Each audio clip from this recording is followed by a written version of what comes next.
大家好，我是魏庄主哈。今天我坐在外面，用我的手当我的支架，来给大家录这个视频。今天我们聊什么呢？今天我们就聊这个银行的行情到底走完了没有哈？那银行的行情呢，最近确实有了一波比较大的下行。那很多朋友就说，在它过去上行这么长时间，一直到现在，是不是这个行情已经走完了？好，那我们今天就从一个其他的方向，就是另外的方向来分析这个银行的行情是不是走完了。那我们说呢，在今年初的时候，我们发了一个视频，讲的是什么呢？讲的是各个国家是如何救市的，什么时候入场，什么时候出场啊，他们有没有盈利，是如何盈利的哈。那感兴趣的朋友呢，可以回去看一看那个视频。我们说，我们中国的平准基金哈，中国的汇金在去年的10月份发了一个公告，他说什么呢？他们即将要入市，也就是说即将要救市，要开始购买这个股市哈。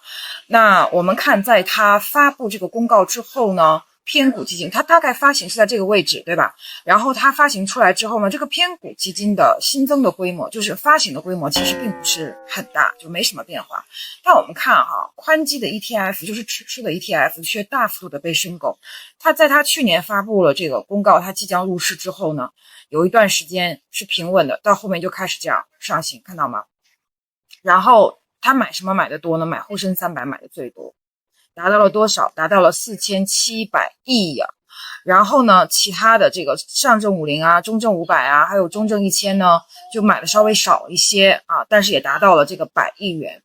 那我们说呢，从这个可以看出什么呢？就是说，我们看这个普通的偏股基金其实发行并不高哈，但是这个宽基的这个 ETF 却很大，说明什么呢？说明就是市场就是国家队确实入市了，前面就是他买了很多这个宽基。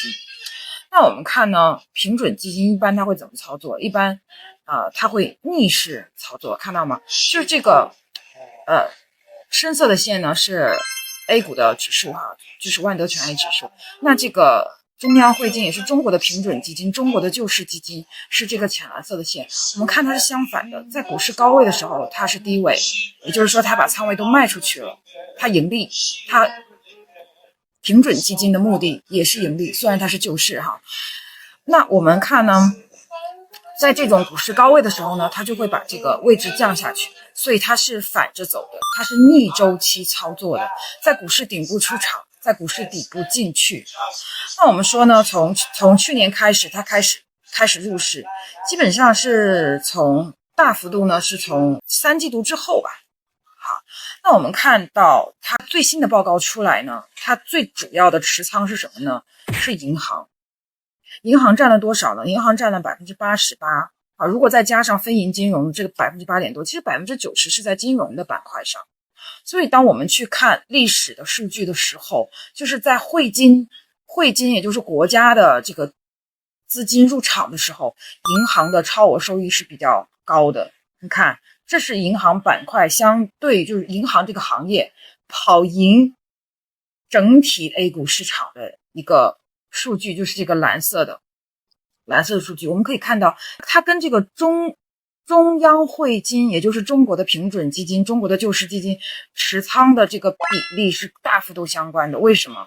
因为这个汇金啊对银行的行情起到了关键性的作用，基本上对它的影响是非常非常大的哈。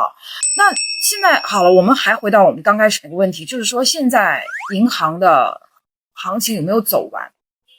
就是说在已经上涨了这么长时间之后，银行板块已经上涨这么长时间之后，国家队会不会就撤出来啊？